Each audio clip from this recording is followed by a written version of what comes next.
everyone, welcome to our YouTube channel, and in this video I'm about to show you guys how you can fix your Afterpay account with a phone number. So if you go towards your Chrome browser and let's just search for Afterpay, you'd find this page over here. Just tap here and this would land you towards this page over here.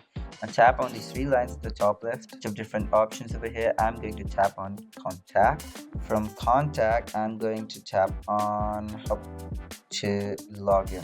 Okay, your name. Okay, update the account folder, reopen my account.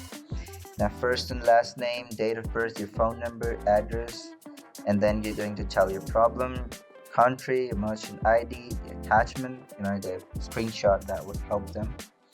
And you can do this without the phone number, you can see here. And yeah, this should help you. The team would respond to your email within just 24 to 48 hours. And that's it. That's how you do it. If this video is helpful, please leave a like, comment, and subscribe to our YouTube channel for more amazing and helpful content like this. I'll see you guys in the next video. Bye.